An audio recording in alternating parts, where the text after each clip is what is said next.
And your source for esports racing is live. Good evening, everybody. Welcome to the Full Velocity Racing Network, live at the paperclip at the Martinsville Speedway, Martinsville, Virginia, Tuesday night. Hobo Racing Truck Series, Cup Series presented by Voiles Trucking, coming to you live via Facebook Live, YouTube, and Twitch TV. Hello, everybody.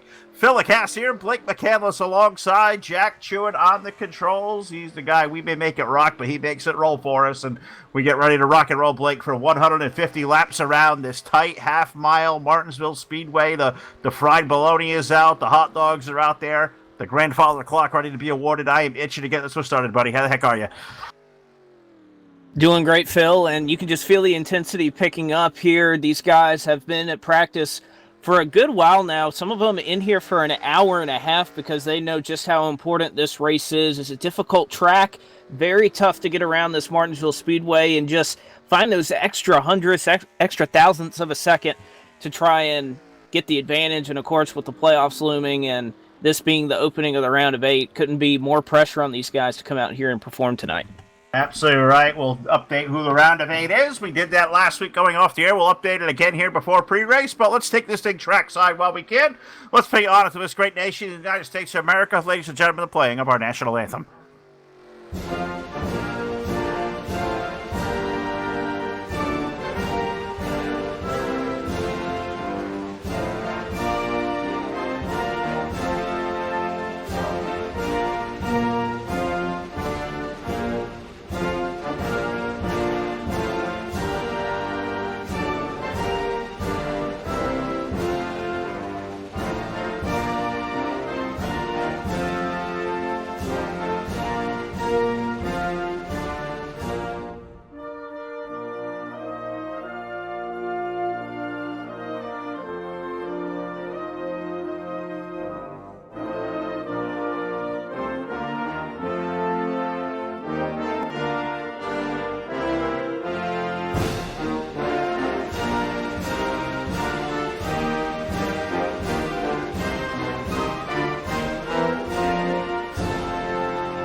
Back here live inside the Martinsville Speedway, Martinsville, Virginia. A terrific field. The car is on hand for 150 laps around. This one's going to get away from us here quick, Blake, so let's take a gator through our Voiles Trucking starting lineup. Yes, let's do that, Phil. It's going to be Harry Cody Ann. He puts down the quick time tonight. 19.350 is the time that's atop the leaderboards here at Martinsville. He'll start on the pole. To his outside pole is going to be the 029 of KJ Kilojoules. Starting third will be Jordan McGregor, last week's winner, followed by Caleb Lingle, who, an uncharacteristic starting spot, he's starting fourth. If you can say that, it's kind of interesting when that's a surprise. But Steve Grant will roll off fifth. Jason San Diego will roll off sixth. Herman Reese, he'll roll out seventh. Keith McLean will roll off eighth. Ninth will be Eddie Rayleigh, and then 10th will be Fugate. Pulling off 11th tonight, number 21, the Hobo Racing team is Steve Rubino with the number 61 of Ralph Pauly alongside. Gary Moran rolls the number 40 car out from position 13 with Wiley King alongside aboard car number 95. Troy Donahue rolls the 81 from position number 15 with Rick Craddock's number 20 alongside. Row number 8, which we find the number 59 of Duke Sorensen with the number 10 of Randy Smith. And it's Ron Simpson's 25. Danny Rubino's number 44. We'll round out our top 20. Rich Knappick, he'll start 21st. Ricky Bumbleow will roll off 22nd. Brendan Spadafora, he'll be 23rd. Maverick, he'll start in the 24th position tonight. Manny D, he'll start from 25th. 06 of Johnson will be 26th. Kevin Roy will start 27th, Brian Voyle 28th, and then I believe 29th will be Pushrod 17, and that will round out the field for us tonight. So 29 cars looking to do battle here at the Martinsville Speedway. And the one thing when looking at this order, Phil, that kind of sticks out at me is how much of a gap there is. You think about Martinsville, a paperclip track, not a whole lot of space just because of how short it is, but a pretty big gap even just inside the top 10 in terms of qualifying. Harry Codian, as we mentioned earlier, 19.350 was the pole time. You look back at, let's go to 11th, and Steve Rubino, 19.560, and those 2/10, that really adds up here to track like Martinsville. It really does. And if you do that in clean air, you have done something. It's going to be those guys in traffic who are going to not only have to work on, pacing themselves, keeping their stuff underneath them, it's also taking care of those tires, taking care of the brakes. Because, in a place like Martinsville, those can go away in a hurry. So I think we're just about ready to take this thing trackside. Let's go for a command. Drivers, start your engines. All right, I'm thinking we're good to go this time. We were about there before. I know we've had some... Looks like Steve Grant's number 11 team may have had some issues there, so hopefully he'll get back and reconnect, and he may have to start a couple of laps down. But I guess we're gonna throw it back again. So I guess we're gonna make at least 60 seconds more. Hopefully it doesn't screw any of the timing and scoring up there. And if it does, I think we'll put Jack down there quickly to work, and we'll get something rolling. But we'll do the best we can with it. Yes, we certainly will. And the one thing I'm looking forward to here tonight, Phil, is can these guys really pass? Because the one thing about Martinsville is everybody knows it's a short track. Everybody looks forward to it because you're door-to-door, beating and banging, rubbing is racing.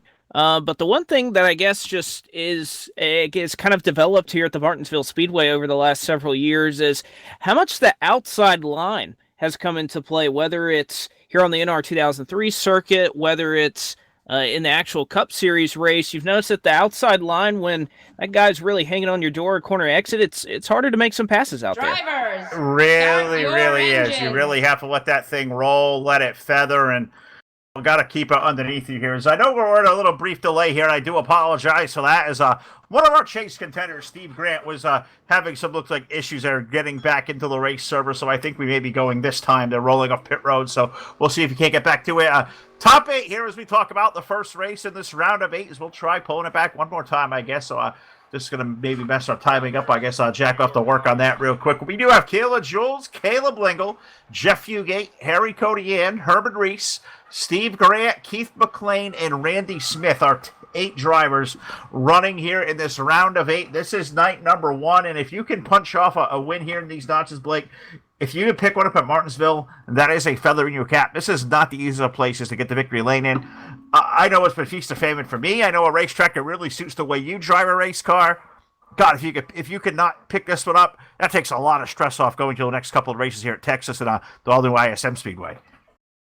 Well, I think the biggest thing about getting a win here tonight is you have to think about this is an open setup league. So if you win tonight, you get the free pass, you're locked into Homestead. Why would you waste any time on making a setup the next 2 weeks when you can focus all that time on making something for Homestead, because that's going to be the race where you can go and try to win the championship. So a huge advantage tonight because these guys were in open setups. Whoever wins and gets that automatic ticket to Homestead, they get an extra 2 weeks to try and practice for Homestead and try to make a better setup. It really does. It takes a lot of stress off because you never know. You get to a place like Texas where you get those high RPMs, the high speeds. You just never seem to know what is going to happen. You can easily, we've seen guys take motors out in the last couple of weeks, kind of, unforeseen things. So you never know what can exactly happen there. So you can take Martinsville off the hook. So you look at going in now to what we know is the Phoenix International Raceway for years, all now ISM Speedway. I'm not sure which version, if they're going to go back to the game version or an all-new version over here at Hobo Racing. That's also a track that's really much a wild card.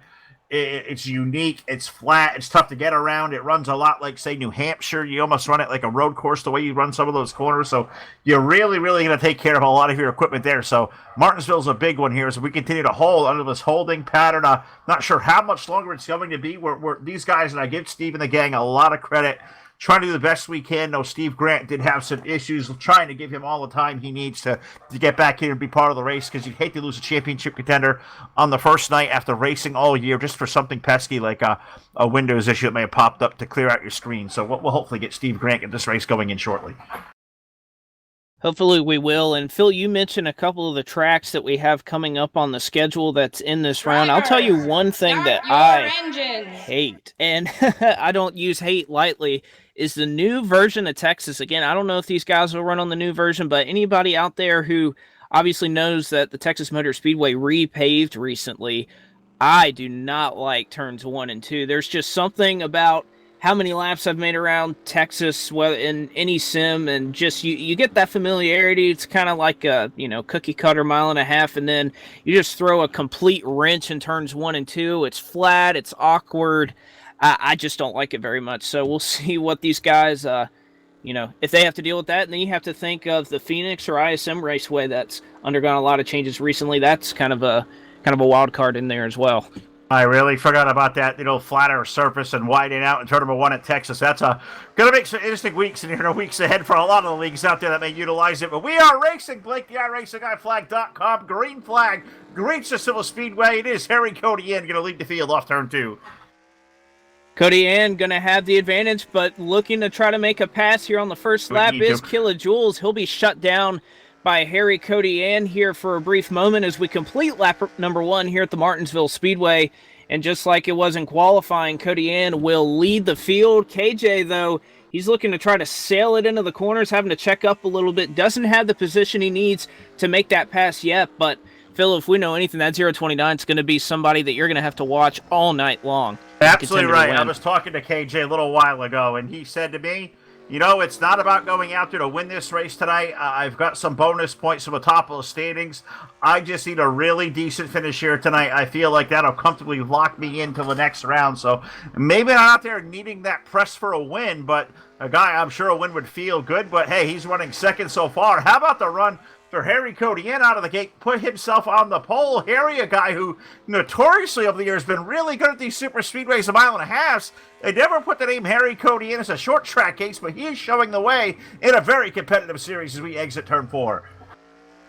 He certainly is. He took that fast qualifying lap, and I believe that 13 car is set up well for the short run. We'll see how these guys kind of work it over the long run. Already starting to see some guys kind of fish out that tail end of the race car a little bit. These guys are running right on the edge in terms of their setups, and I think some of these guys you're going to see as we move along in this race, especially on corner exit, with how much speed you have to carry into these corners to be competitive, that these guys are drifting all the way out to the wall. They're going to be sliding on the end of these corners. We're already on lap 6. You got to imagine by lap 10, lap 20, even lap 50, these guys are going to be sliding all over the place as Cody Ann barely scrapes the wall there off of turn 4. Sure did. I was also riding with the third place, number 15, Jordan McGregor, as that car was getting all sorts of tail happy, which is kind of weird to me to watch at Martinsville. Watching an open setup race here, I know you and myself, we come from basically a lot of the fixed setup backgrounds and things, and as a race administrator here at Martinsville, I always make a car that was really snug, that you really have to back out of the corners, not able to charge with that whole big rate of speed that really made it really easy to burn up a right front tire. Watching how these guys set up these race cars, how to have to make it, try to get it loose here early to make it come in tighter through the middle part of the run. I wonder what kind of things back at 03 we're playing with here to make these cars not only loose on the start, but to maybe tighten them up through the course of a run. Well, and that's one thing these guys, because they run open setups, that's a luxury of it, is that you can make adjustments throughout the race. And obviously these guys put in a lot of practice, but you have to think, you just never really quite get that same feel as you do in a race until you get 30 or 40 laps in. You've been running in traffic and all of that. You really get a feel for what your car can do. So we'll see which guys are able to kind of evolve throughout the race, try and tune up that race car to get the best drive off, the best drive through the center as possible. But it looks like Cody N right now still doing a stellar job out there in the top portion of this field. But you look all the way back, this top 5 trying to break away from Jason San Diego, who runs in 6th. But everybody right now, lots of give and take right now as these guys running single file. And actually, scratch that, first yellow flag of the night, and it looks like the 61 of Ralph Pauly, he's nosed that race car into the pit road wall here off of turn 4. Obviously something amiss on that Dodge, and he'll bring out the first caution flag of the evening. Yes, he sure will. That comes out on lap number 11. I don't think it was a 61 that started. I think we may have had a spin off of turn number 4, or maybe it was a 61 car. I'm in the wrong car. I'm at the wrong track. I think we got that figured out now. Jack will do a great job, as always, with BlakeNote.com. Full velocity is a replay. Blake was right. Figure Blake is always right there. 61, Ralph Pauly gets a little bit of loose off of turn number 4. Puts the nose into the inside wall, and I don't believe believe there was any contact that got up on the curb. Yeah, I've done that here at Martinsville a billion times. That's not too hard to do. You get up on that curb, you lose all traction, you usually lose the back end. It looks usually just like that, and then you're stuck on the wall because you really can't back up to go back into traffic because that could create a whole other nightmare. No, it's not. And Paulie was running well and following along with him through that corner. That car is turning something fierce because I'm just watching him go through the corner, hit his apex, and then try to kind of throttle it off. That car had so much turn that even he didn't expect it. He runs over the curb, and like you said, Phil, that is not the place you want to be. It upsets the car, and he's able to save it while sliding a little bit, able to make sure he doesn't get any damage on that 61, but unfortunately, it took him a while to get turned around. He'll sit one lap down as we speak, and obviously won't be eligible for the lucky dog until the next time around. But a solid job there from Paulie, but I think that just speaks to how well these guys are driving off the corner, that it didn't even look like Paulie really had any issue there, and he just all of a sudden shot to the curb. So these cars are turning very well. They really, really are. That could be something put into that setup a little bit. So I guess we'll never know for sure. I know I have one experience in a race car, an open setup here at Martinsville, and I was way back a couple of years ago. Went over to our buddies Randall Coleman's Fast Racing League that we are going to see here on November the 13th. We're going to have championship night right here live on the Full Velocity Racing Network. But I was out there with the gang from Fast, open setups in a Cup car at Martinsville. I used one of our old TDR racing sets, Blake. I will tell you what, I thought we had a good Martinsville setup. I was dead wrong. I was like 2 seconds off the pace. I'm like, I don't go that fast. These open setup gurus, the guys we watch up front here week after week, they have something figured out. Well, and that's the thing about Martinsville is that because the track is so small, there's just all these little tiny things you have to do to try and make up some time, and all those tiny little things add up over the course of an entire run, or I guess I could say through an entire turn. Just little things you can do, whether you kind of drift up off the curb, or some setups you want to run right on that curb throughout the center of the corner. But that is one thing about Martinsville, is just depending on the setup, you can drive it so many different ways. And obviously it's a rhythm track like Bristol that you just really have to find your rhythm, find your groove, because it's easy to get out of, but once you're in it, it's easy to try and pick some guys off. Really is, and I love having Blake McCandless here alongside with the insight. Jack Chewin doing a terrific job on the controls as always to all the issues these guys had in getting the race rolling tonight. I think everything is working as it should, so kudos to Jack. The guy is the best in the business. I tell you what, he is taking to these controls in a very short time. It is one hell of a job here on the Full Velocity Racing Network. Hope you guys are enjoying the show live, Facebook Live, and YouTube and Twitch TV. If you guys haven't done so already, like our links out there, share them, let them know we're all live here tonight in Martinsville with the Hobo Racing League. Voiles Trucking, of course, the presenting sponsor for this great series. You got to look those folks up over Voiles Trucking on Facebook, doing commercial freight transfers, truck leasing, whatever you may need. No job is too big or too small. Contact Brian and Kathy today. Voiles Trucking on Facebook, and also, if not even for a trucking need, give us a message, say hello, and thank them for all they do for the sim racing community. They certainly do a lot for a lot of leagues, a lot of people out there. But Blake, we're back to Green Flag Racing on lap number 17. And we're back racing, and Caleb Lingle is going to be tagged. Keith McLean goes around here in turns 3 and 4. Finally, the caution flag is displayed. We saw a moment there off of turn 2. It was Jordan McGregor who got all out of shape. Caleb Lingle gets tagged going into 3 and 4, and there's a host of cars involved in this one, all stacked up there on the restart. Keith McLean has some damage. Jason San Diego, Fugate, he's got some left side damage on that Sundrop Dodge, a playoff contender. So a big parking lot here in turns 3 and 4, and these guys, it took them a while to just try and get through to the caution flag. So big chaos here off of this last restart. Yeah, it certainly was, and it's taken out guys you said like Keith McLean, one of the heavy favorites here in this round of 8. He gets to pick up some damage here as a couple more cars piled in. Lingle got hit there by the 15 of McGregor. Eddie really took a little bit of tapping. Yeah, that was a pretty good little parking lot. 22 also getting a piece. So that's a bunch of really good cars kind of taking a piece of damage in this one. The good news at Martinsville, I don't think aerodynamics play all that much of a role. I've seen cars that, with no nose or beat up back end on it, bent up roof even sometimes. I've seen those cars still be equally okay. So a little damage here may not hurt so bad. It's the engine you don't want to hurt. You take a big hit to the nose, and that's where your night can get a little bit sketchy. Oh, no doubt about it. Like you said, aerodynamics doesn't really come into factor, but if we take a look at this replay here, you can just see McGregor has a big moment off of 2. It stacks up the whole field behind him, and unfortunately it looks like Keith McLean just outbraked Caleb Lingle. Didn't look like anything obviously intentional. They were just racing in the outside lane. Perhaps Lingle got a little bit loose there. I'm not quite sure, but nevertheless, McLean, he ends up going around collecting a couple of cars with him.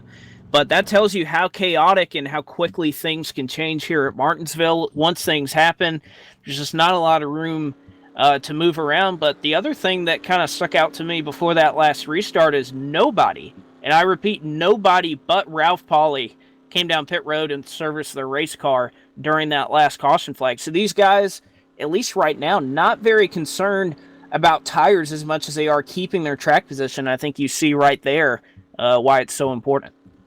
I think you're right, and I think a lot of this product, not only is it short track racing, Blake, but a lot of these guys, you're out there working on and massaging your race cars and set up for the better part of an hour. You could go out there and run 100 laps in practice. You can never replicate with all the practice time all you want what the other drivers around you are going to do in race conditions.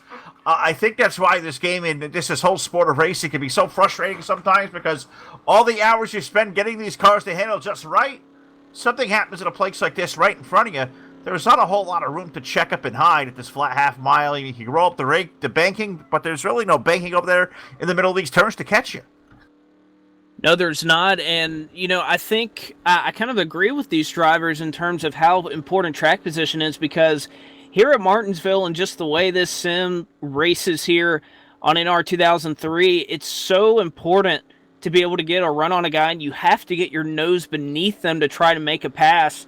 Otherwise, you don't have position, and the way contact works, you just can't go running over guys. So it's a lot harder to pass here than you think, and you have to be much faster than the guy in front of you to complete a clean pass here. So if you're barely slower than a certain guy that's in front of you, it's really hard to pass. So track position here is really key in trying to stay up front and trying to win this race. The most evident of that is, like you said, the amount of drivers that have not come to pit road now, 22 laps in, 2 yellow flags.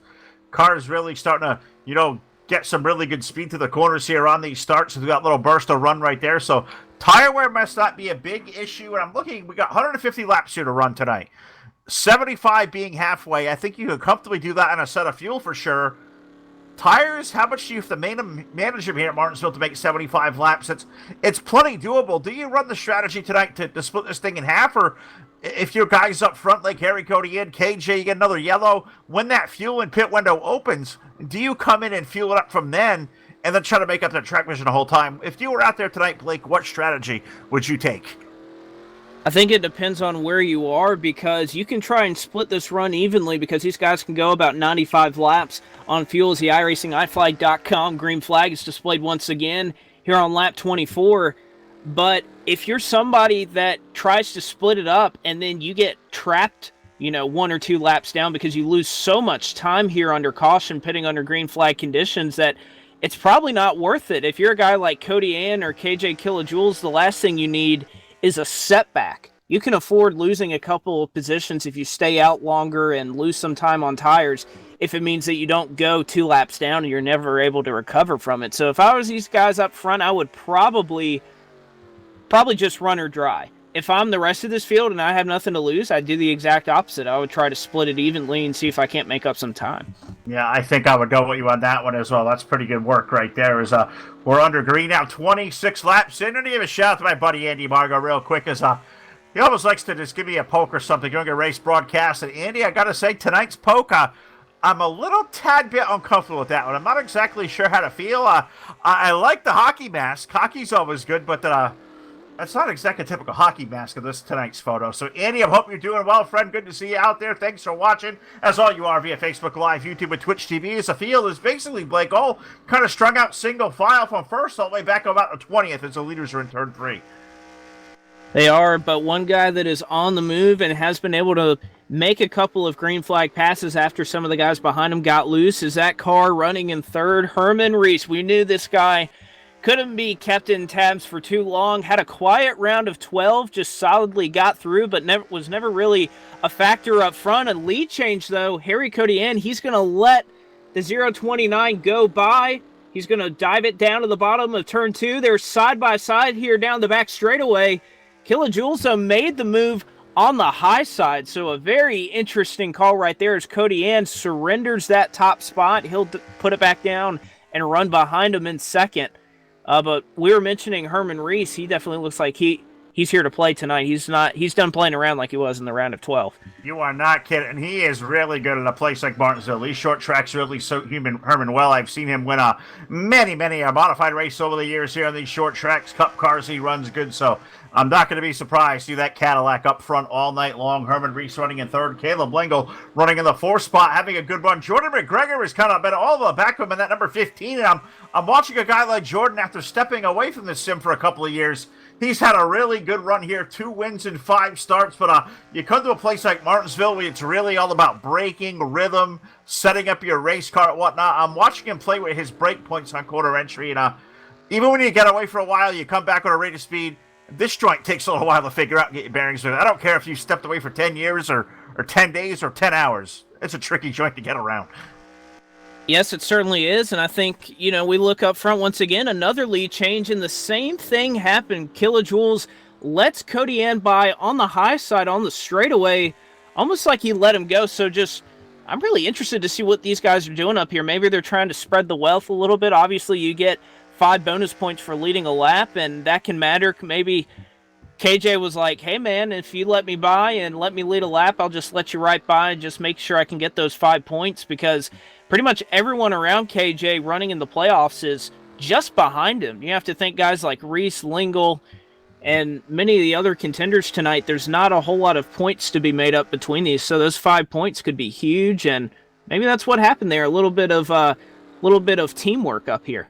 It could be, and I guess that's pretty good. You got to help a teammate out. You can certainly do so. Give them 5 points. They're all going to help if you want to make it to Homestead here in a couple of weeks. But we're going to slow the field back down. Third Hanover Wrecker Service caution flag of the night finds us on lap number 35. So I can only imagine something went amiss out there somewhere. And let's see what Jack can find with a replay here presented by BladeNo.com. I see a couple of cars slow. The 85 of Ricky Bumbalo. The Gas Monkey Machine, a cool sponsor, cool-looking race car. He's up on the outside wall, and let's take a peek back there, Blake. How did Ricky get up in the wall? I can't imagine looking where he is. I'm going to guess there probably had to be a little bit of help. Oh, no doubt. He got a lot of help on that one. As entering turn 3, this is something that is just typical Martinsville. Somebody outbrakes somebody else. It looks like he fishtailed it a little bit, got a little bit loose as they went into the corner, and obviously Bumbalo's right there, and Rick Craddock just does a typical Martinsville dump right there as Bumbalo gets tagged from behind, spins around, tries to gas it up to keep it out of the outside retaining wall, isn't able to do that perfectly. He's got a little bit of rear end damage, which again, we're here at Martinsville, so that is not deadly by any stretch of the imagination, but those are the type of wrecks you'll see here at a short track, and obviously tempers might be high here. And actually, Bumbalo, he's going to pull off the track. His race is over. So He pulled into his pit stall and retired, so I guess Bumbalo's had enough. Yeah, Gas Monkey Machine. Well, there may have been some gas leak in that car because maybe he was a little bit heated. Didn't want to run out there with a destroyed race car on the back end. So it looks like Ricky Bumbalo going to join Pushrod as the 2 drivers out of the race here. 38 laps of 150 here at the Martinsville Speedway. We'll be right back live on your source for esports racing.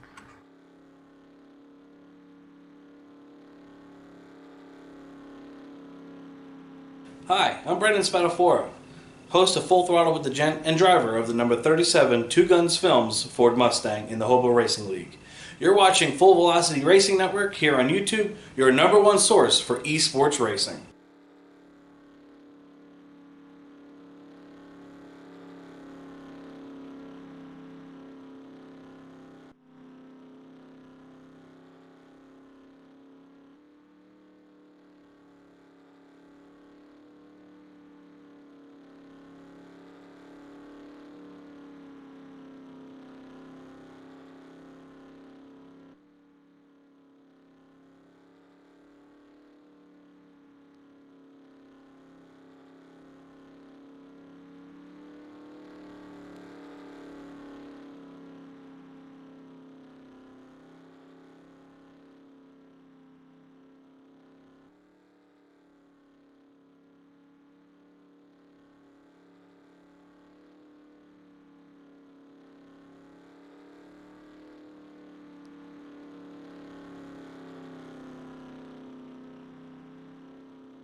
All right, on the back straightaway, getting ready to rock and roll for a restart here. Lap number 40 on the board. We got Harry Codian, Keela Jules, Herman Reese, Caleb Lingle, Jordan McGregor running up the top 5. 6 will be Eddie Railing, Steve Rabito. 7th, Wiley King, Randy Smith, Gary Moore, and making up the balance. So top 10 as a pace car is on to pit road. iRacingGuyFlag.com. Green flag returns to the air, and I'm kind of mid-pack, Blake. There is some tires spinning going on. It's an easy place to do that. First gear, second gear, I'll spin them on into gear. Oh, no doubt about it. As we see somebody get a little upset with their race car, it was the 112 of Rayleigh. He got a little sideways there off of turn 2. He's able to keep it going, though. But some of these guys, after they've been able to run about 35 green flag laps here tonight, perhaps making some setup adjustments, and, again, kind of having to adjust to driving with new tires. You never really think about it, but after you've run 30 or 40 laps with worn tires and all of a sudden you put fresh ones on it, you kind of have to get your bearings for a lap because you have more grip, or heck, the car might be looser with the cold tires. So you kind of have to feel it out for a couple of minutes before you really get going. Oh, and you said a key word there. Cold tires. We see a lot of guys have yet come on to pit road to bolt 4 fresh ones on. They're going through some brief heat cycles. Not a big run to put a lot of tire heat in these things. As they cool off under tires, Blake, on restart after restart like we've had here a little bit early on, how does it affect the handle of these race cars at Martinsville? I got to imagine if they're already light going in, they're only going to be even lighter. Oh, you're absolutely right, Phil, that whenever you get these cold tires, especially on these restarts, and a lot of these guys running a loose setup because that's just how you go fast, it makes it really difficult. The biggest thing you don't want to do is just kind of slide it on entry, and then obviously a lot of these guys are using a lot of throttle in the middle of the corner. So I think cold tires actually can be a good thing just because you can slide it a little bit more, but obviously easier to lose control. Certainly is, and these guys so far are doing a good job as we approach 50 laps up there, 46 on the board. It's been kind of tame up here in the early part of the top 10, but kind of back here riding around. I'm riding with, let's see who's back here, the 40 car of Gary Moore, and he's got a good race going on between himself and that Brighton number 9, Jeff Fugate, all over the back end. He was peaking down low, and we'll see if this time trouble in 3 and 4. Jason San Diego has turned around the 23 John Deere Chevrolet of Maverick. The caution flag is out. Luckily, I don't know how, but I was kind of looking back through the field trying to see how some of the racing was going on back here and just happened to catch that one. And it was just another case of somebody getting into turn 3 a little bit too cold and the guy behind him a little bit too hot. It looked like Maverick had let the 20 of Rick Craddock by, and Jason San Diego was trying to take that spot as well as Maverick tried to surrender it. And there's really nothing San Diego could have done there. San Diego kind of wheel hops it a little bit, getting into the corner, and then tags Maverick. But luckily for both of them, doesn't really look like anybody got any damage out of that. No, they just got spun around. They'll go put some tires on that. They'll be okay. It's one of those deals here at Martinsville when you get somebody, it's so dang hard to pass. You got somebody who sets up one, makes position. It's really tempting to put your car in there and try to follow them on through. And that, if there's a classic case of what a Martinsville wreck looks like here, I think it's that right there. Rick trying to follow a 22 on through, maybe get a little bit hot in the corner, just hits Maverick in the left rear. Both cars go for a little bit of a ride. That puts us back under the yellow flag. 49 laps in on your source for esports racing, the Full Velocity Racing Network. If you guys haven't done so yet, you got to head over to the website, fullvelocitytv.com. Click on the Full Velocity swag button there on the right side of the menu bar. Pick up your colors of the Full Velocity Racing Network. We back the blue here with the tradition. Hats, t-shirts, sweatshirts, whatever you could possibly think of. The store is stocked full. Get your apparel today. Head over to fullvelocitytv.com and click on Full Velocity Swag now and join our team here at the network. For all the gang over here at Hobo, I know you guys have been loyal to us for a long time. I'd love to see the pictures out there. If anybody has their Full Velocity gear out there, we would love to see it because it's all of you that make this go round for us. It's not us. I know we put a lot of time and energy in, but it's because of all you guys. We keep coming back. And I got to say, after all these years doing this, I come back to the Sim Blake, and it is still fun to broadcast. Every night I come here Tuesday night, I'm usually pretty thrilled by it. Oh, no doubt about it. It's still great to see. I mean, really, let's just pause and think about it for a moment. 16 and a half, almost going on 17 years now after this sim was released. We're still getting together on Tuesday nights and getting over 30 cars for open setup racing here. It's just a testament to what these guys have built over the years that keeps these guys coming back, allowing new people to come in, and there's just good enough competition that people want to keep coming back and running it. So a real testament to these guys and what they've been able to build here at Hobo. And it's just fun to kind of go and have a throwback back to the NR 2003 days. I know there's a lot of talk about esports and iRacing and everything that's doing, and there's a lot of good things in that direction, but it's always good to pause and kind of take a look back and see how we got here. And there's still a lot of great there's a great purpose for NR 2003 for sim racers, whether it's just honing your skills or being able to come out and race with a group of guys like this.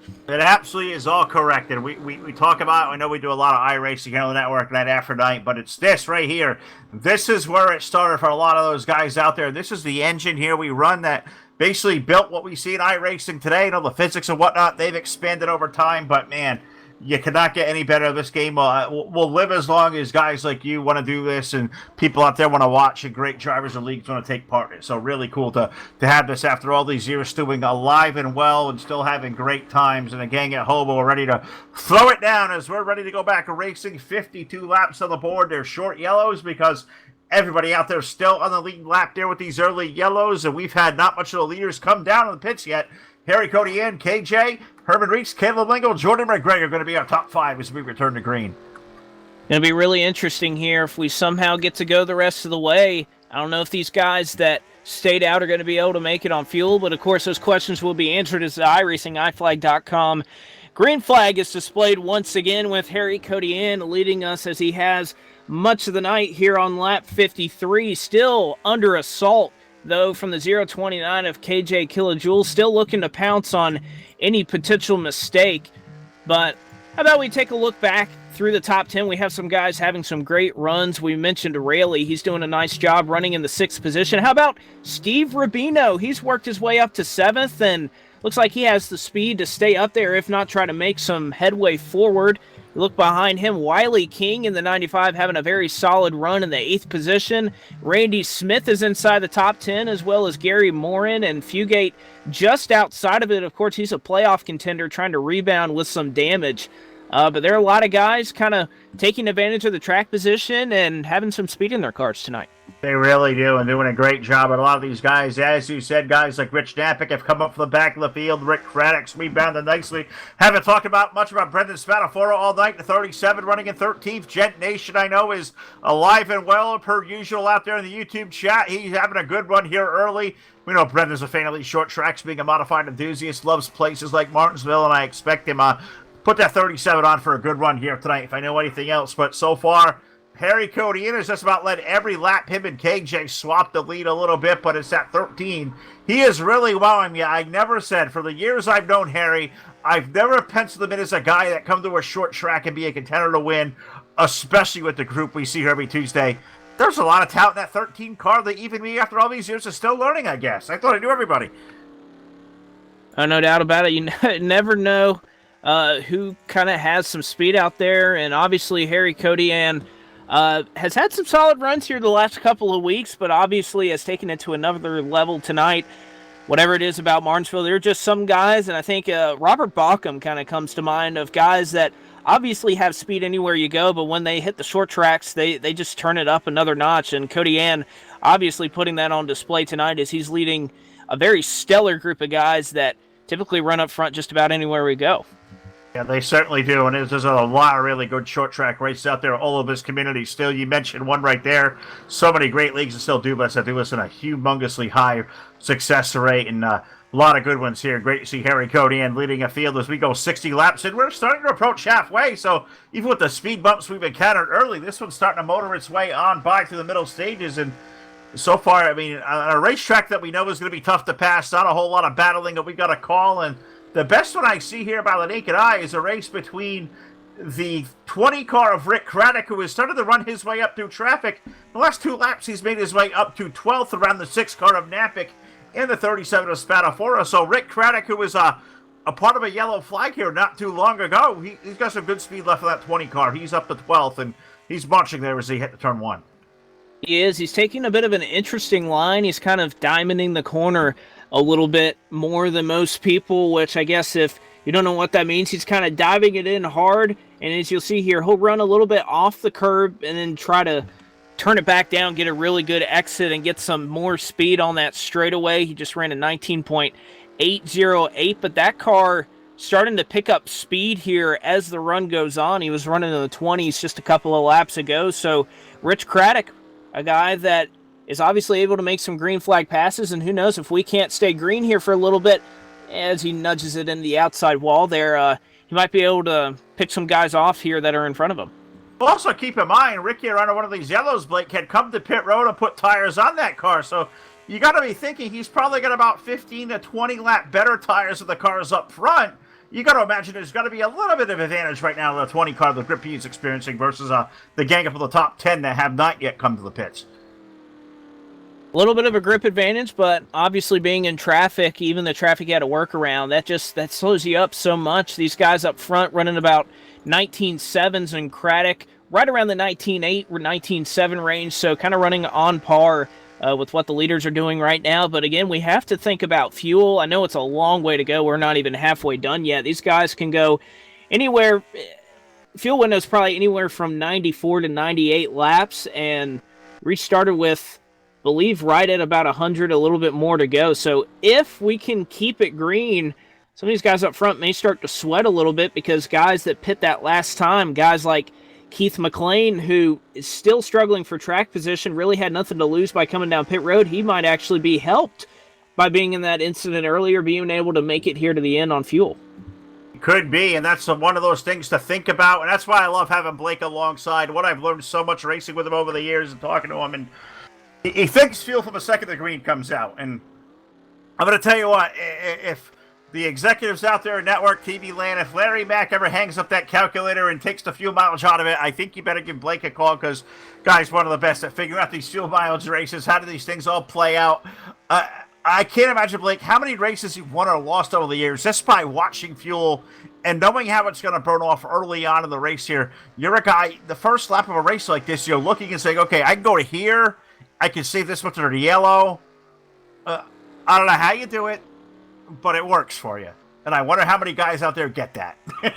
Well, I mean, it's just a product of, I go to some places and, sometimes you can't always just win on raw speed. You have to find another way to try to beat guys. And especially in a format like this, where if you're a guy like Keith McLean, you make that right call and nobody else does, not only do you win, you're through to Homestead. You got a chance to race for a championship. So you just have to look for every little advantage you can find. I guess I kind of come from the Paul Wolf, Brad Keselowski school, where you just always look to try something different than the competition, because if you're the only person on that strategy, it could blow up in your face, but it could also work out in your favor.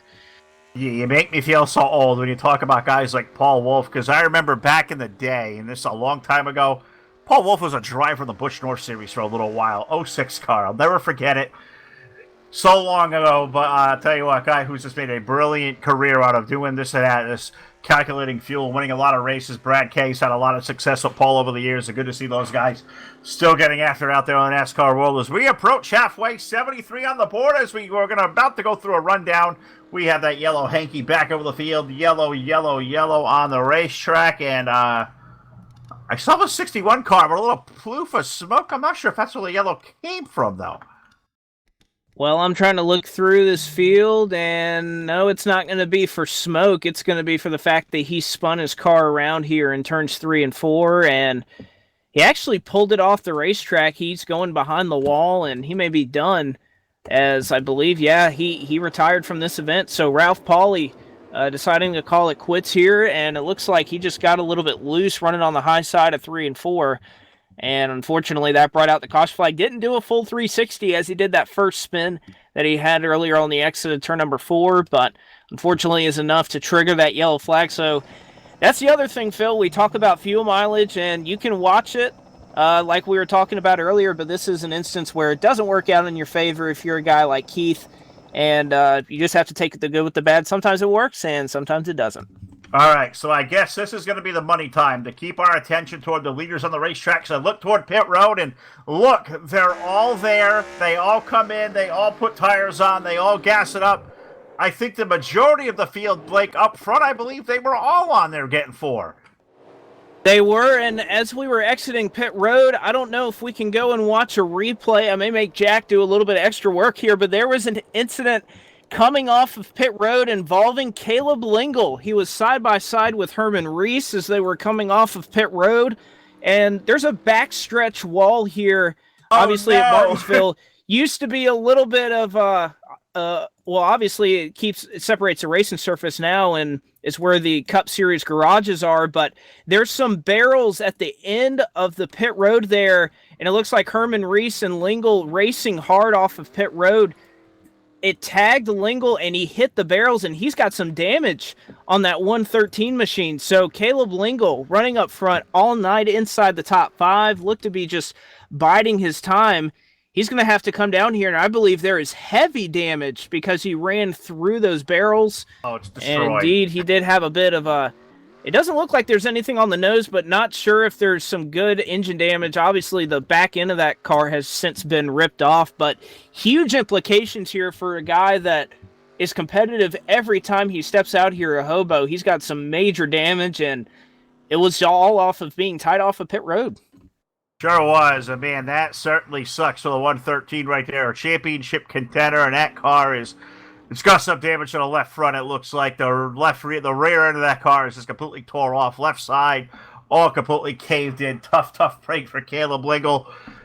At least he didn't hit it blush there, Blake. I've done that a couple of times coming off pit road here at Martinsville. I look down, I hit a button, I look up, and I've just T-boned the damn thing and put my car completely in there like a symmetrical, or whatever, symmetrical, I guess is the word there. Big word. Give me credit there for that one tonight. But he hit the left front of that thing, but I got to imagine there's got to be a little bit of a... That was a tough hit, nose. With the way that car's tore up, you got to think the motor of the drivetrain's got to be hurt a little bit. Well, we'll see. Obviously, we'll get the green flag this next time around, and it'll really be on the straightaways. We'll be able to tell if Caleb Lingle is able to keep up with the rest of this field and maintain the same speed he had before that accident, or if he's going to lose some of that horsepower down the straightaways, and that's going to cost him some time. But either way, major implications here for the playoffs and for the rest of these guys that are still in it. See if they can take advantage right here, just past halfway, and still a lot of racing left here for Martinsville. Certainly is, Blake. As we go back to the green flag of racing, just had some communication there with Caleb Lingle. Front of the car destroyed. Motor was shut off for about 25 seconds. 113 car is hurt. That is going to be implications running for a championship here. First race of the round of 8, not going the way Caleb Lingle wanted to start it. No, it's certainly not, but we'll look forward to the rest of this field, see if Caleb Lingle can't try and bounce back and make something out of this. How about Maverick? He decided to pull some strategy here. He is up front leading this field. Harry Codian close in tow behind him, and Maverick, although on tires that aren't as good, you see how much track position matters. He's able to keep that race car up front, and I'm telling you what, Phil, even if Maverick is just a tad slower than Codian and Kilojoules, he can make it really difficult to pass. All he's got to do is kind of drive defensively and kind of protect that inside, not block, but just be consistent and really hug that bottom line. He can make it really tough on Codian and KJ here. I'm going to tell you what, Blake. I think he was involved in a yellow flag around lap 50. And you got to think he probably to come to pit road, put tires on it, gassed it up. I think that's a great call. And I'm going to tell you what, if we kind of do a start and stop here in the second half of this race, that 23 car may be poised for a really good finish. That may be a call that could really change your night. But as I say that, look, he pulls over, going to surrender the lead. 2 down to Harry Cody at number 13. Harry going to motor it back to the race lead over in 3. Man, that was an aggressive move by Codian as Maverick really tried to defend the bottom of the racetrack. But then you see how much more speed that Codian and KJ have as they pull away by quite a bit. But that's how hard it is to pass here when you have a slower car. We'll see Herman Reese and McGregor run into the same thing. They have more speed. They have fresher tires than that 23 John Deere Chevrolet, but just finding the spot to get around him is so difficult that there's really nothing you can do, and it'll just kind of slow and bog you up for a little bit. But I'm in agreement with you, Phil, that this strategy, just because Maverick lost the lead there, this is not a lost strategy for Maverick just yet. He can get a yellow in the next couple of laps, and He'll obviously be inside the top 5 if that happens, and obviously that's a win for that 23 team, and then he gets to race with these guys up front with the track position and tires that I'm sure he desires. Absolutely right. And I'm going to tell you what, it only takes about a heat cycle, maybe 2, for these things to really equal off. So if we got another yellow flag or 2 in the next little bit, I tell you what, these guys that just came in, Maverick up front, they may be on more equal footing than we know here a little bit later on. But 87 laps in, watching a really good race going on back here at the back part of the top 10. We had a battle with Jason San Diego. He's coming on through Wiley King, Randy Smith, Keith McLean's number 28. I haven't talked about him in a little while. He was involved in that Recco about lap 20. He has worked his way. Tesco Haviland Machine Blake back into the top 10 as they exit turn 2. And I think that speaks to the strength of how good of a car he has, being able to make these green flag passes in traffic, as we'll kind of ride on board here with Keith McLean for just a moment and see if he can try to overtake the 10 car of Randy Smith. And again, McLean looks like he may have a bit of a faster piece right now than that 10 car, but just being able to get the nose under him in the right spot is what it's all about. He'll try to work it through the center here, kind of get the gas on, able to drift it out to the wall, try and save that right front a little bit, but still just not able to get that position. And Smith, running a bit smart, diamonding the corner a little bit, makes it hard to pass, but going to be hard to pass now. The yellow flag is being displayed once again. Sure did, and we just had a change for the 3rd spot as well, as Herman Reese went around and Jordan McGregor went around the number 23 of Maverick, but we are slowed once again by a yellow flag, and I see a car parked on the curb, and I believe that's the 06 of MT Johnson that is pointed the wrong way, and that's a peculiar place to kind of be left hanging there in the middle of the corner. So we'll take a look with the BladeNo.com full velocity instant replay and see how that Ford got pointed in the wrong direction.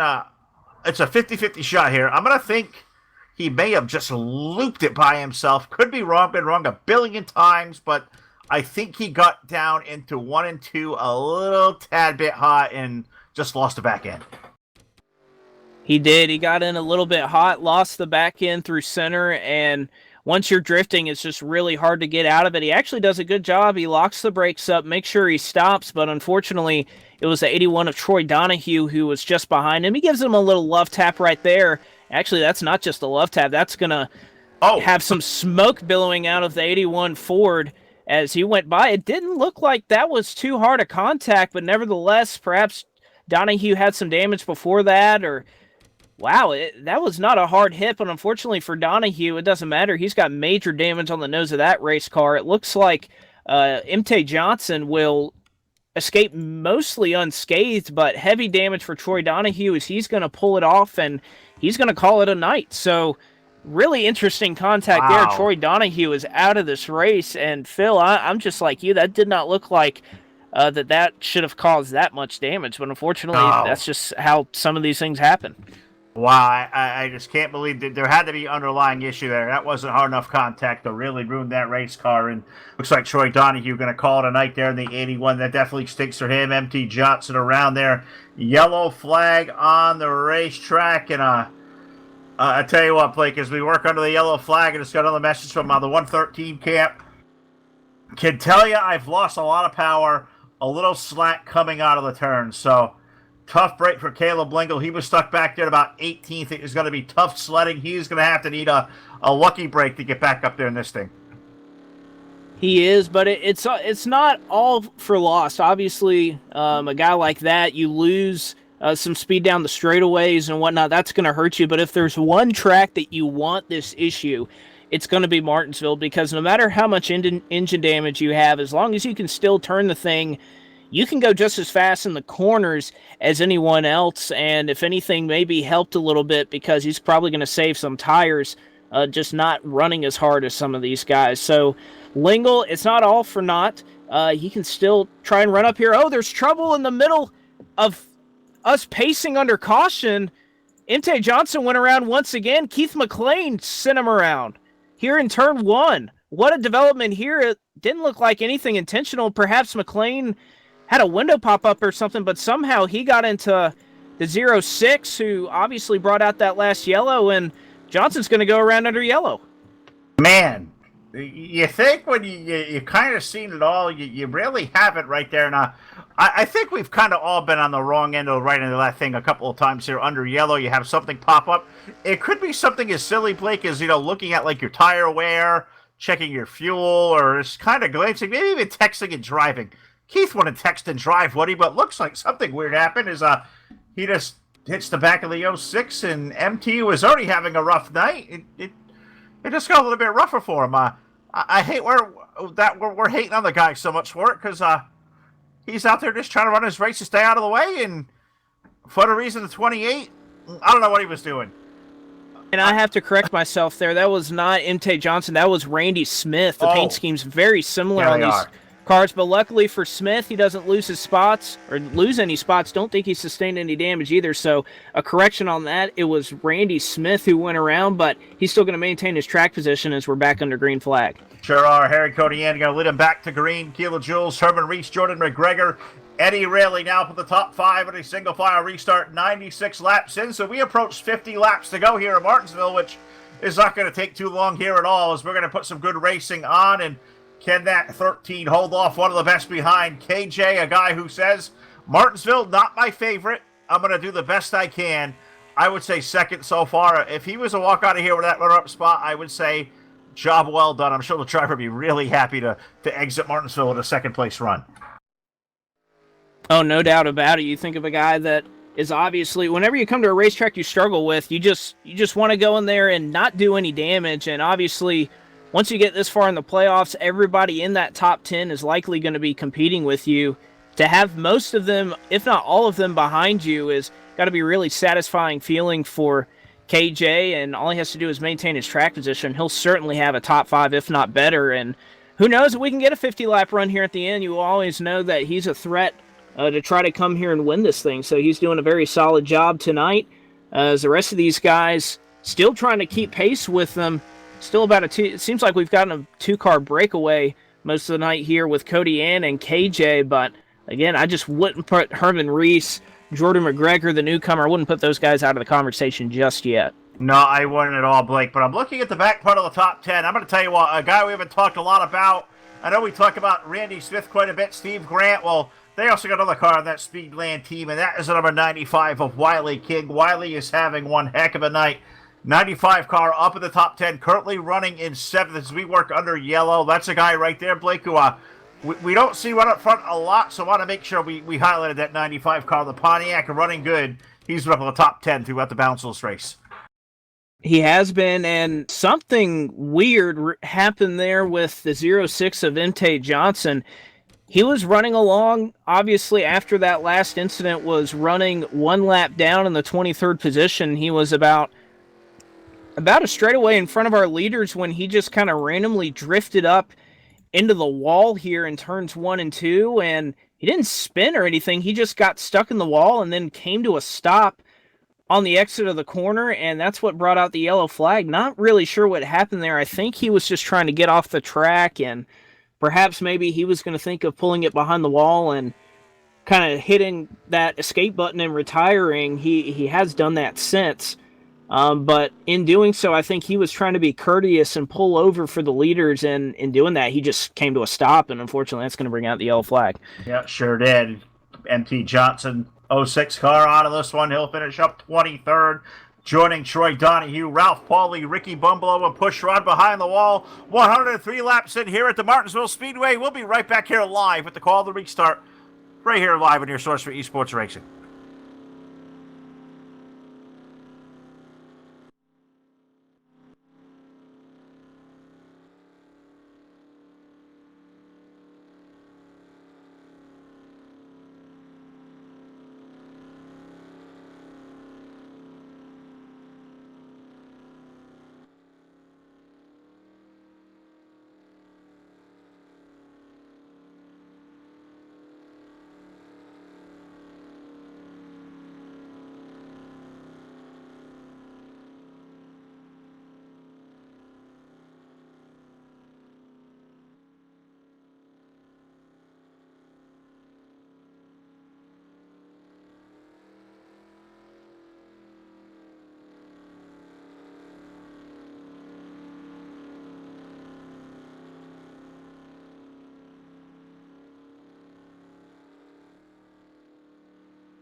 All right, the mics are hot, as they would say in the biz, and we come back live here at the Martinsville Speedway. 106 laps on the board. The Whalen Engineering lights, they are off around the speedway. The caution lights, the lights out on the safety car, and we are going to go back to racing as we put 107 laps on the board. Harry Codian has made a belief on me tonight at Chevrolet. He leads the field back to green.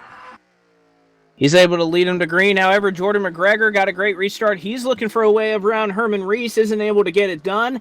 A launch up off of turn number 2, and as we've seen many times tonight, it's Harry Codian and KJ getting the best end of a restart. One car is up high in turns 2. That's actually Randy Smith, as Keith McLean able to make his way around, move that 28 up to the 8th spot as he's looking to rebound. He's looking under Wiley King, just not able to get it done in 1. No, I'll tell you what, Keith has methodically worked his way back to the field. What could have been a disastrous night early, well, he is starting to rebound. Oh, he's going to send around the 95. Wiley King into the outside retaining wall as Keith McLean looking for all he can, and he thought he had a nose under him. He sends Wiley King around, and the caution displayed once again. Sorry to cut you off there, Phil. No. We were in the same spot. I saw it happen right when you jumped right in with it when you seen it. It's all good, brother. Wiley King around off the front of a 28, and let everybody out there, let's play you make the call out there on YouTube and Facebook and Twitch, because I tell you what, I've been a part of these recently in debates here, and having to put on a blame or a fault for somebody there. And I'm going to tell you what, the way I would think of it, did Keith have position there? I don't think he's quite to the left rear going into the corner. I think if you're going to put fault there, I think Keith made the mistake of getting in too hot. What do you think? So, as someone who's been a part of a couple of controversial calls over the last week, the one thing that I did have, at least in those calls, was a nose under, and once you reach kind of that concrete portion of the racetrack. But unfortunately, McLean, he's just digging really hard. He has faster tires. He's trying to make up all the track position that he can. But, I'm just going to give my personal opinion. Don't think he had the position there. Obviously, he was faster than the 95, rolled through the center of 1 and 2 really well. But he didn't have the position there to go into the run, the 95, like that through the corner. So that's just my personal opinion. Don't know what everybody else out there thinks. But at least from my opinion, probably McLean could have waited till exit or just got in there a little hot. Not sure if he meant to do that or not. All right, so I'm going to put us in this situation here. I'm going to say that you're Denny Hamlin and I'm Joey Logano, and you didn't have the run. You turned me around. Our pit crews come together, Blake. The last thing I'm going to do is ask if you want to go, and I'm not going to give you that polite little shove and run away. I'll promise you that. I don't know if you can follow that. Oh, yeah. Well, no, that's a good thing to know. I won't give the shove, but, at least I don't give a shove. I'll give a punch if I had something to give. That's right. I would expect nothing less of you, brother. That's absolutely right. Making so fun there, those fellas out there here. And I feel bad for Wiley because he was having a heck of a run out here at Martinsville up in the top 10. Now we're going to restart all the way back in 21st. So that's going to be a long way to come from the back here. 112 laps in. Why not go in there and put 4 tires on that thing and make a charge through it? And we'll see if the 95 can't rebound. Ron Simpson's number 25. He is pulled behind the wall as well. So another casualty here in Martinsville. And I also got a report from Jet Nation. I just got a message from Brendan here a second ago. This is strange. His thumb fell asleep. And I never had my thumb fall asleep turning a race car. What? That's a weird ailment. My thumb's falling asleep and I'm having trouble turning. Huh. I will have to say, of all the things I've, heard of in sim racing, a thumb falling asleep is not something that I've heard come up before. So I don't know whether to congratulate him because, that's just something unique, or, man, that's just tough luck. I mean, I couldn't imagine racing with a thumb that's asleep, I tell you what, he's going to listen to this after the race. I am going to get an angry text, but I tell you what, a guy's a good sport. We love busting on him. And it's funny because Jack said the same thing I said when he said his thumb was asleep. And I said, pull it out of your rear end and start driving that car. And he goes, I'm doing the best I can. I'm running 13th. I feel his pain in that number 37 as we get ready to go back to racing here at Martinsville. They're in 3 and 4, ready to lock and load. Harry, Cody, and Keelan Jules Herman Reese, Jordan McGregor, Eddie Rayleigh. The broken record continues on. 114 laps in. We are back to green flag racing. And Keith McLean's going to get into Jason San Diego. However, he's able to keep it straight, but the 28 going rogue here. There's one car around. It is Brendan Spadafora in turns 1 and 2. Caution flag is out, but man, things are starting to get really hectic here. Keith McLean is taking no prisoners. He sent it down into turn 1, nearly took another car with him, and luckily they're able to keep it straight as Jason San Diego kind of used McLean there as a buffer to try and keep the car straight, and unfortunately it was Brendan Spadafora that went around. It looked like off the nose of the 20 of Rick Craddock once again. So tough luck there, but these guys feeling the pressure all around, and we're just in that part. It's Martinsville. It's short track racing. Nobody is letting up here in the last 40 laps. No, and I'm not sure there was much anything could do on that one. You got to imagine, they saw the contact of the smoke between the 28 and the 22, and you're probably 3-4 cars back there. You're probably jumping on the binders here, Brendan. Don't know if Rick had a lot of time, and I know Brendan's a little bit heartbroken because he was having for his most part, a clean race. So he'll rebound. He'll run back there about 20th. He'll be okay aboard that 37 car. So hopefully he'll regroup, and he's had a good night. So we'll see if he can't charge himself back up there through the top 15. 116 laps in here live on the Full Velocity Racing Network. We've talked a lot about the top 5. Jason San Diego has had a great night. He's back up to 6th. Keith McLean in 7th. Randy Smith, a guy that does not get enough love over here at Hobo from us. I will tell you what, and I look over here on our top 8 board. I know we lost Steve Grant, teammate, here a little bit earlier. Randy Smith, another guy, he is in the round of 8. He's 8th in the standings, Blake. He's got some points he's going to have to make up, but why not come out to Martinsville and put yourself in the top 10? That's a good start. This is what it's kind of like. I feel Martinsville's like Talladega, if you would.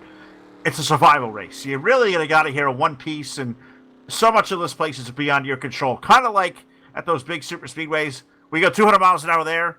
We go about, 85 through these corners? You just never know. Well, you're exactly right. When the races turn out like this and you get a lot of these late yellows, that's usually how Martinsville turns out, because there's just so much to be gained by being super aggressive. It's hard to pass. You have to knock guys out of the way. That's just short track racing. However, when you get these really long runs here, it turns into the exact opposite of that, where it comes down to how you have the car set up, the driver's skill, how you're able to save tires. All those things come into play almost more so here at Martinsville than it would be on a typical bigger track. So it just depends on how the racing goes, but Martinsville offers a lot of different types of racing, and I guess this is just a product of a bunch of late restarts here that the last 30 laps you're going to see a lot of aggressive driving out of these guys.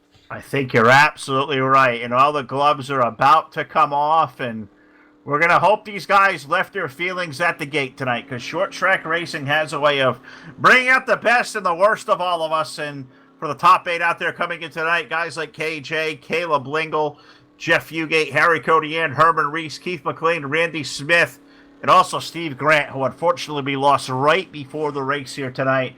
It looks like his whatever may have happened, his connection, it went completely south. A guy who was going to start up with a 5th spot. The 11 car, Blake, didn't get to take a single lap provisional in the round of 8. That's almost going to put him to that win to advance scenario next week in Texas. Oh, no doubt about it. Just not a whole lot of points to be gained. If anything, this is a little bit of a smaller field than you've seen, so that provisional point system, it kind of goes and gives you last -1 in terms of position. Might help him a little bit, but yeah, that's going to put you in a must-win situation, especially when all these guys up front are running so well. Absolutely right. Looks like green flag back in the air as I was running in the back of the field, and I'll tell you what, single file restarts at this place, they're jumping on it, and the back of the field is just pulling through the middle of turn 2. That's a half a lap down, if I could do math correctly. 120 laps on the board. We've got a good old-fashioned, you could call it a Tuesday night, 30-lap shootout in short track. It don't get much better than this. No, it certainly does, and you already see Keith McLean hopping the curb through 3 and 4. These guys really running nose to tail all the way through the top 6 or 7. Again, KJ trying to find a way around Harry Cody in. You have to do it quick. Don't know when that next restart is going to come out, and obviously, if you have that pole position for the rest of these restarts, that's going to be immeasurable and trying to help you win. And it looks like he's trying to get a little bit more aggressive here as we go on the front straightaway to the back straightaway. Cody Ann still hanging on. Yep, Cody Ann got a lead there over KJ. Herman Reese, 73. He's been there all night and been really quiet, expecting him to maybe make a last race surge if he's got power left in that car. As we have a race for the fifth spot, Keith McLean has shoehorned his way. That's for sixth, I should say, under the 22 of Jason San Diego. We've seen this game before. This time, Jason rolls over. I don't think he had much of a choice. Keith McLean up to sixth down the back chute. McLean is just entering these corners so hard, able to hold it down in the center and carry a lot of speed. So don't be surprised if you see him trying to make some moves here to try to get to the front and kind of reach Rayleigh. Still some more racing back here. Fugate, he's able to go around one of the Rubino brothers that's running up front. Can't tell which one that is now. It's Steve as he'll go around. Fugate will take over the 9th position. Steve Rubino will drop back to 10th.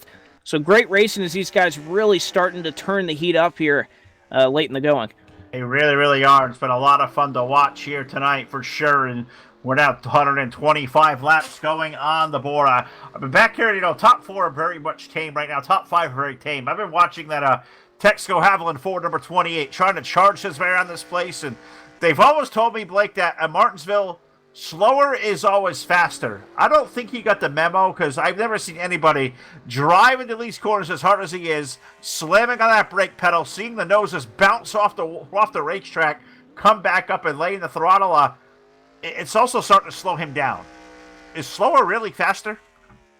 It can be, but just if we're looking at short runs and short restarts, can't really blame a guy for getting overly aggressive, but how about we take a look at probably the best battle going on right now? It's for that kind of 6th or it's that 7th spot. Jason San Diego currently holding on to it, but you got to think, we were just talking about him, Randy Smith running just behind him, and even Fugate, as he continues to make his way up through the field, he's trying to crack himself into the top 8, get all the points he can as he's in the round of 8, but San Diego starting to pull away here just a little bit. He had them stacked up behind him, but it seems like he's figured out what he needs in that race car. He's starting to pull away here down the front straightaway. Sure is. 22 doing a great job right there. Randy Smith and Jeff Fugate having a very spirited race from the 8th spot. The Hard Rock Cafe Pontiac doing a great job. That bright green sun drop machine currently running in 9th. I would say Fugate's a guy. If he walks out of Martinsville with a top 10, I would say job well done for him. It may not reflect in the point standings after because, guys like KJ and Cody Ann or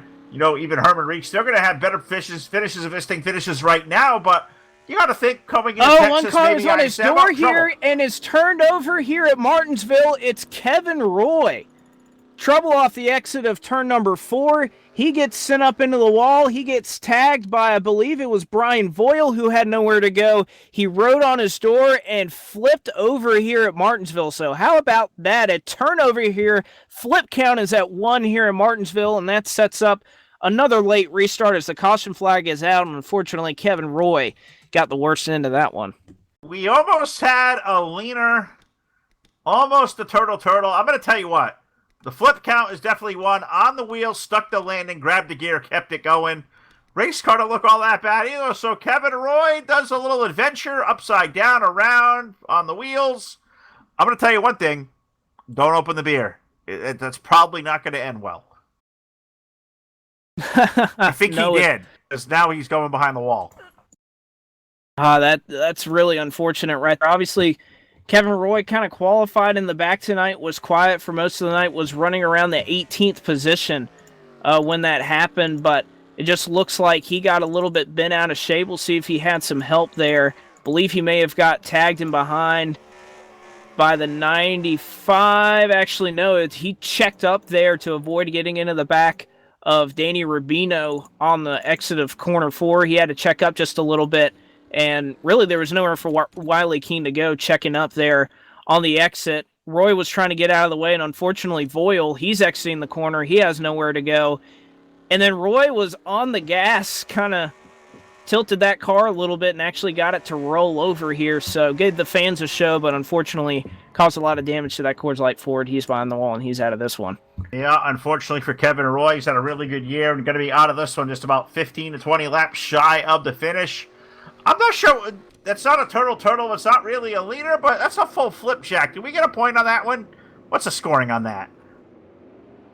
1 point. All right. A complete flip on the wheel stick is 1 point. I'm glad we've established that now because now I have something to shoot for. So we put 1 point on the network. That's $1 on a Todd Stanton's pocket, I hope. We're going to designate that out there to one of our lucky broadcasters here tonight. We'll see whoever is going to get it. We'll draw the short straw after the race. I know who's getting that one, and his name's certainly not Jack, but we're going to get ready to go back racing. 134 laps in the book. Believe the lights. I know they're still on, so we're going to at least one more trip around here. And I'm going to tell you what, with 15 laps remaining, we know the glove's going to come off. Harry, Cody, and KJ, they've kind of had to stranglehold this thing all night long. Herman Reese has been quiet. Jordan McGregor has been there in the top 5. Eddie Rayleigh. I'm going to predict the 28 car. He may not win, Blake, but I'm going to tell you what. You want to watch a car that's going to attempt to make something happen, the restart, strap yourself in. That guy is going to give that car everything you can handle. That may go, if you combine Greg Biffle and Ryan Newman into a restart, I think that's going to be about 28. Oh, no doubt about it. And then you think, again, Herman Reese running right behind him. We know Reese kind of took it easy in the round of 12. He's looking to make a statement here in the round of 8. And again, we mentioned this at the top of the broadcast, that if you can get a win, you get several weeks of preparation to try and go into Homestead and win that race. You can kind of discard your setups and really focus everything on just practicing for Homestead. So all these guys that are up front trying to win, trying to get that automatic pass in. Cody Ann, obviously, he came in 20 points above that cut line, ahead of Herman Reese, who, get this about Reese, is actually 20 behind the cut line right now as they run and headed into Homestead. So Reese could use that win to try and make up some points, obviously lock himself in, but Cody Ann looking to do that as well. And plus, Cody Ann, how about this, looking for his first win of this season. He's surrounded by a bunch of guys. KJ, he's won 6 times. Lingle, he's won 5 times. Herman Reese, he's won 4 times. How about if Cody Ann can come to Martinsville tonight, get his first win of the year, and race for a championship? We'll see and find out if he can do that. I'll tell you what, that may not be winning the Daytona 500 or the Super Bowl or the PGA Championship, whatever. If I'm the 13, I pick up my first win at Martinsville, hold off a guy like KJ. I'm going down there. I'm doing the Icky Shuffle. I'm doing the Dirty Bird. I am spiking my helmet. I'm going to make a fool out of myself. I win that race at 13. Go get him, Harry. Well, he'll see if he can get it right now. KJ still keeping pace. A lot of what we've seen throughout this race, these two cars able really even as they pull away from the rest of this field, and then Reese McGregor, and right now it's Eddie Rayleigh. We haven't talked about him enough. He's having a fantastic run in that Army Chevrolet. He's running and now moved up into the top 5, but he's got a mirror full of Keith McLean, and we've seen how Keith has been racing tonight. May have to watch that mirror and hope he doesn't get a bit of that chrome horn there on the front of that Mustang. Absolutely right, Blake. And now you talk about it, is we're going to put 140 laps on the board. I'm watching a guy like Jordan McGregor starting to put some pressure on Herman Reese, and I'm watching Herman try to kind of change his corner, kind of arc the car up a little bit.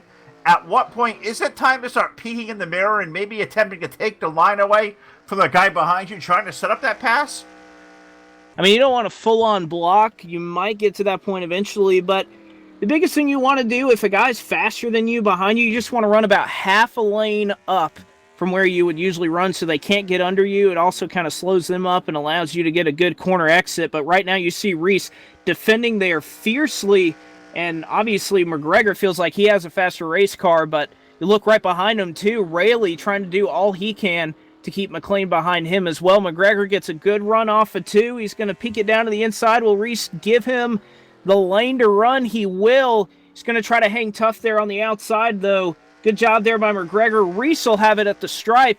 This is what we talked about. It is hard when you have 2 guys running the same speed to make that high line work, but Reese overruns the corner, tries to get a good exit off to hold Rayleigh behind him, and now Rayleigh's going to try to take advantage. He's going to dive it low, and Cody Ann is around. The leader is sideways here. Is that going to bring out the caution? It is. Now Fugate is around in turns 3 and 4. He gets turned around by Rubino. Morin is in it as well. Rick Craddock is running on the apron. He gets tagged. Brendan Spadafora moved that flip count to 2. He's on his roof in turn 4. Major drama, major implications here as we move the night forward. Lap 144. and things have changed drastically here at Martinsville. They really have, and it happened right up in front with the race leaders. A 29 of KJ gets in the back of the 13, and I don't know how to call that one. I know for sure KJ was kind of down there, looking into the corner. Harry tried to take the lane away, kind of got in front, and man, that's tough to call. I'm not an admin over here. Thank God. I don't like making a call like that. I do know there was contact. 29 to the back of the 13. Harry goes around out of the race lead, and I know you've been in that situation with the race lead and being taken out of the way. They're late in the going. I don't care if French teammates aside. You gotta be boiling a little bit under the collar there if you're the 13. Oh, no doubt. If I was the 13, I would have felt very wrongly done right there. Is, there's a difference between kind of cutting down on a guy if he has a nose, but it looks like he just got square hit in the rear end, and obviously Kilojoules had a great run there. Cody N made a bit of a block move there. He actually checked up KJ on the back straightaway. I'm sure that's why KJ went in the next corner, said, "Hey, bud, I didn't really appreciate that." Didn't try to spin him, just sent him up the racetrack and got him out of the way. A solid job there by Cody N saving that car. Of course, he kind of got probably about turned around a third of the way. He's still able to run in the 6th position, but unfortunately what that caused is a bunch of mayhem further on back in the field. Fugate, who was climbing up all night long, was running in the 9th position. He gets tagged and turned around, checking up for that one by Steve Rubino. He gets turned, and then unfortunately there's just an accordion effect here, nowhere to go, and a couple of cars have to make some evasive maneuvers behind. And then how about Brendan Spadafora he was just blazing his way around the wreck, and unfortunately he gets flipped over by Fugate, who was trying to turn around and get back going straight. So crazy, wild drama here at Martinsville, and I'm like you, Phil. I don't want to have to make any calls about this because that could be a really dicey situation with how much is on the line here. Really is, and it really stinks. I know Brendan was stuck upside down on his lid. That's a TDR Racing Turtle. You do not want to be a Turtle because that means you are wheel side up with the roof on the ground. That is not where you want to be because last I heard, you need traction on the pavement to make these things go a little bit quicker around the place. So, Brendan Spadafora, my brother, you are the subject of a TDR Racing Turtle. I'm sure he's not too thrilled about that. We're hoping he's going to feel better, get that thumb wrapped up, buddy. I know you're going to get over there, but now we're up to 2 points on the night. We got the flip count, and we got 1 on the lid. We got the straight safety here tonight. We may beat the Bengals. Well, I'll tell you what, it's not really hard to beat the Bengals this year, at least from what they've put on the field. I bet Tampa Bay couldn't beat them, but most teams probably could. Wow. I was going to say they could beat the Bucs, but Jameis did have a good game this year. He started to the wrong team more than not, but he had one good game. He only had 4 giveaways this past Sunday, so that's improvement. 4 over the 6 a week before. Yeah, that's 10 in 2 weeks. That's about as good as my winning percentage out here recently on the racetrack. But well, I'm not going to talk about my awful win percentage. I'm going to talk about, we're going back to Green Flag Racing now. Kilojoules, Jordan McGregor, Herman Reese, Eddie Rayleigh, Keith McClain, the top 5. We are door to door for the lead off of turn number 2. How about McGregor trying to make it work on the outside, and Rayleigh gets turned around by Keith McClain. Caution flag is out. They're going to keep going straight. This one's down for the win. McGregor into 3 and 4, going to try to get to the back of KJ, but it's not going to matter. Kilojoules able to get it done here at Martinsville. More wrecking in turns 3 and 4. Brian Voiles is involved. Rubino is as well. That is Steve Rubino. Gary Morin once again involved here in 3 and 4, but how about it? McGregor got one heck of a restart. Tried to make it low. KJ made the evasive maneuver. He made the block on him. And then McGregor, how about this? He sent it into the high lane at Martinsville to try and get it done. That's how much he wants to win. But Kilojoules able to hang on, and he'll be your winner tonight at Martinsville. KJ Kilojoules unofficially through to Homestead and has a chance at the championship. Sure does, and I'm sure he's going to feel really good about that one indeed. Man, that was a tough break over here, over to turn number 1 and 2 for a couple of guys that he really got loose. Keith McClain went around, got a couple more guys involved. Point standings are going to be upside down, but KJ Kilojoules will take down the win here tonight in Martinsville. Jordan McGregor, Herman Reese, Harry Cody, and Jason San Diego going to score a top 5. 6 goes to Randy Smith, Caleb Lingle 7th. That's a good run for the 113 after an awful start there with that back end damage. He gets top 10. Maverick for 8th, Wiley King 9th, and Eddie Rayleigh after running in the top 5 all night. Blake, he's going to get surrendered with the top 10.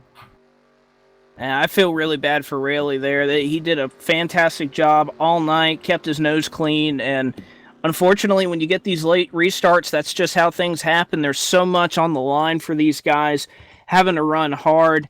And unfortunately, he just got tagged late there. He finishes up 10th, but obviously ran much better than that. They'll know that he was here all night. But we'll go ahead and give you a full rundown of the leaderboard here. Obviously, Kilojoules took down the win. Jordan McGregor, a valiant effort from him. He comes home in 2nd. Herman Reese able to keep the nose clean on that Cadillac. He brings it home 3rd. Harry Codian, after leading almost all of the race tonight, he'll bring it home 4th. Jason San Diego rebounds for a top 5 finish. Randy Smith finishes up 6th. A good night for him. Caleb Lingle, how about this? Major engine damage. He's able to sneak up into the 7th spot. Maverick finishes 8th. Wiley King 9th, and then Eddie Rayleigh will finish 10th. Rich Knappich 11th. Duke Sorensen in 12th. Danny Rubino in 13th. Rick Craddock in 14th. A tough night for Fugate. He finishes up the last car on the lead lap in 15th. He's going to have a hole to climb out of the next 2 weeks. Gary Morin finishes 16th, Brian Voiles 17th, and then the cars that did not see the checkered flag in this one of them being Keith McLean. He finishes up 18th after pulling behind the wall after that late race accident. Steve Rubino finishes 19th, Brendan Spadafora 20th, Kevin Roy 21st, 22nd, Ron Simpson 23rd, MT Johnson, wow, 24th, Troy Donahue, 25th, Ralph Pauly, 26th, Ricky Bumbleau, and then 27th, Pushrod 17. So that's your full race rundown here. 27 racers, and Kilojoules is the best of them all. He gets it done here at Martinsville tonight. He sure does. Terrific run by him. Overall, it was a Martinsville race. We came to Martinsville. Martinsville happened tonight here with the gang at Hobo Racing. We'll throw it over now to our post-race show presented by BladeNote.com. Simple web solutions powered by nerds. We will talk to our top 3 finishers. I'll run down to Victory Lane and talk to KJ. And I'll throw it to you, Blake, first. I believe first of all, the docket. The number 73 of Herman Reese with a very strong race car and a quiet night grabs the top 3 run. Night in a truck race, I was 4/10 faster than the guy in front of me, and unless he screwed up, I had to follow him for 75 laps, and we actually had green flag pit stops. Herman, I didn't mean to cut off your conversation there, but this is Blake in the FBRM booth. Obviously, you got a copy on us, but a fantastic run out here tonight, qualified where you wanted to, and obviously was able to move up through the field throughout the night. Just kind of tell us about how your run went, because I think you got to be pretty happy with the 3rd place showing tonight. Yeah, after the last few weeks and coming down to crunch time here, trying to make up some points, it definitely needed a top 5, top 3 boost. I thought maybe I could sneak one off for the win there. I've won this race before, but everybody's so close, and I got lucky a couple times. A couple cars opened, the seas parted at one point. Qualifying threw me off. I was P3 in practice and kind of screwed that up, but well, it worked out for the best. It certainly did. You came into tonight 20 points below the cut line. Have to thank a couple of guys in front of you. Fugate, he finishes up in 15th. Caleb Lingle still brought it home 7th. A good showing for him after recovering. But kind of tell us, you have this point situation around you. Think you'll be above the cutoff, but as you well know, in the round of 8, with all these guys around you who are capable of winning every single race, is there really any chance over the next 2 weeks that you can really rest and think, well, if I can just point my way in, I think I'll be okay? Absolutely not. That was with Harry leading and looked like he was going to be in command. He's 4th now. If he would have won, the point gap between myself and 3rd is so great, then that would have forced my position to have to win either one of the next 2 races. So it definitely changes your perspective. Got racing Jordan pretty hard there, and as I saw the altercation, the big picture racing was, all right, let him go, don't get wrecked here, take what you can get and move on to the next race. And I was a regular season point leader.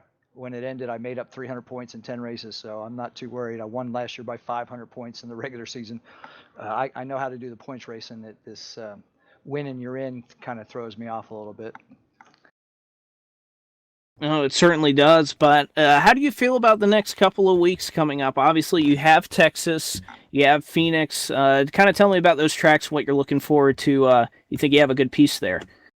Both both very good tracks for me.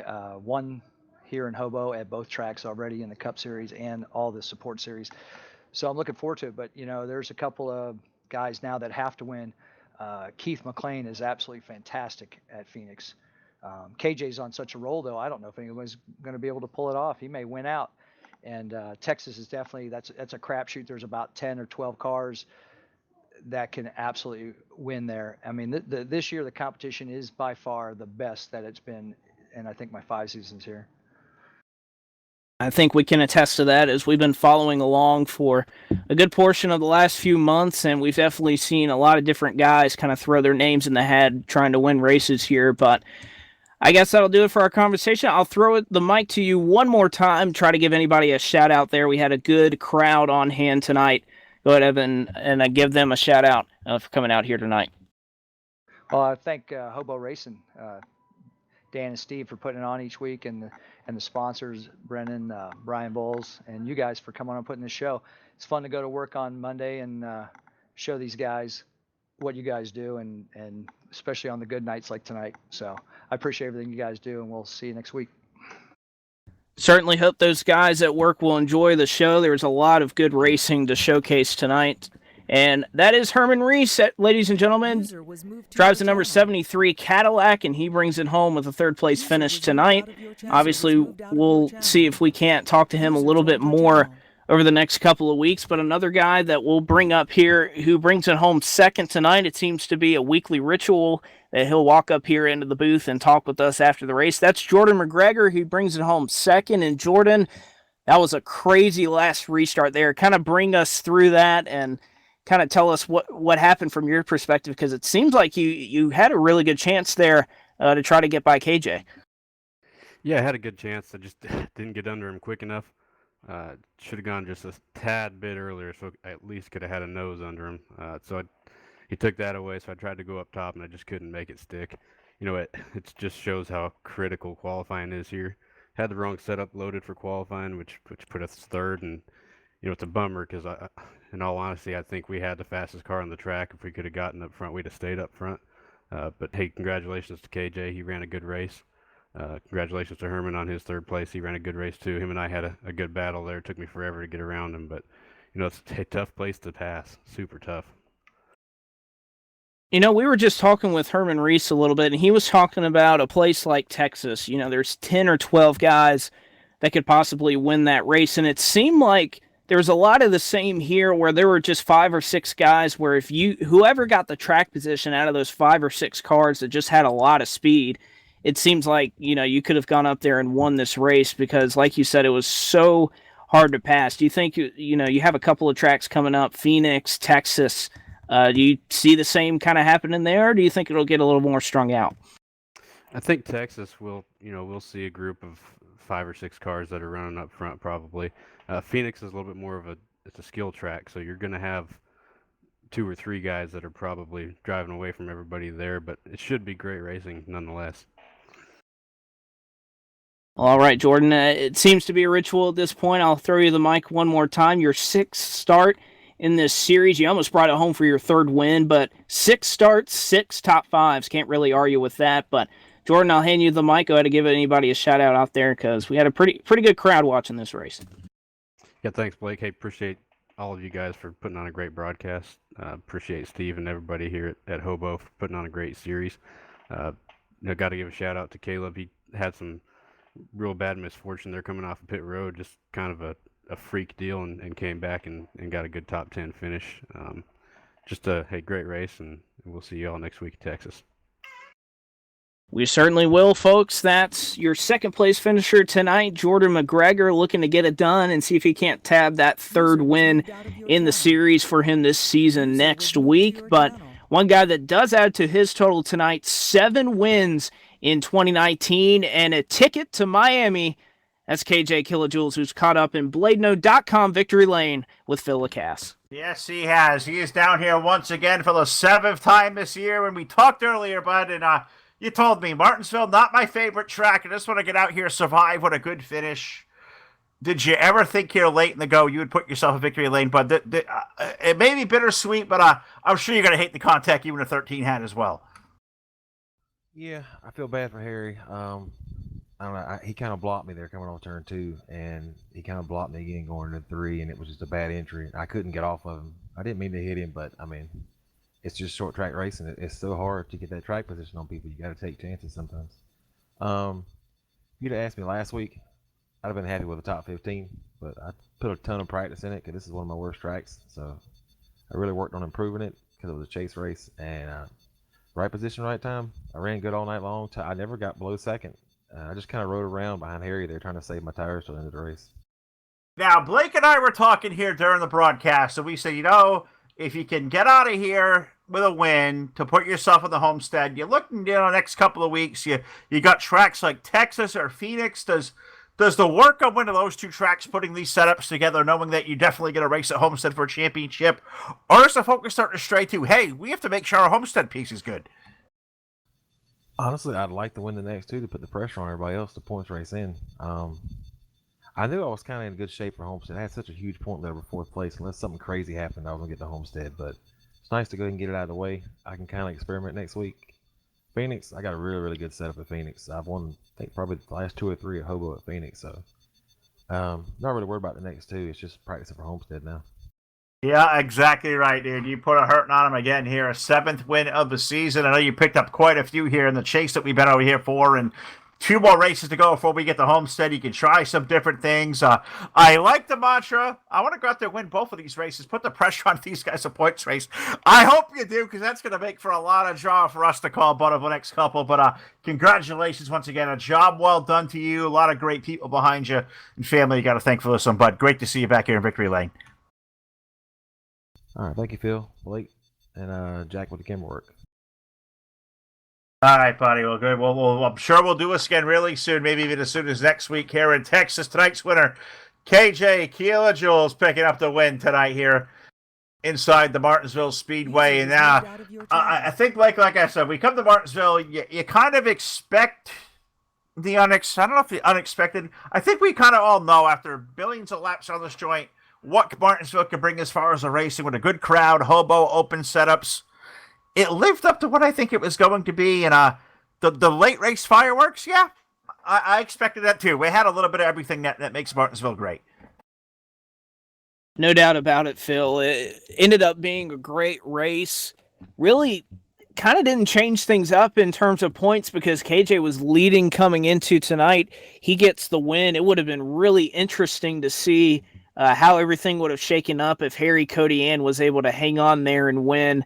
Obviously was 4th on the grid coming in. He would have shaken some things up there in the top and put those guys that were up front and good on points in a more stressful position over the next few weeks. But I think what you saw here is typical short track racing and kind of add the desperation that's put in here with this playoff format. These guys, and even Herman Reese talked about it, a guy who is great at being consistent, getting all the points he can. The winning you're in kind of addition of this playoff format puts these guys in a different position than they've ever been, and it makes for some fireworks, that's for sure.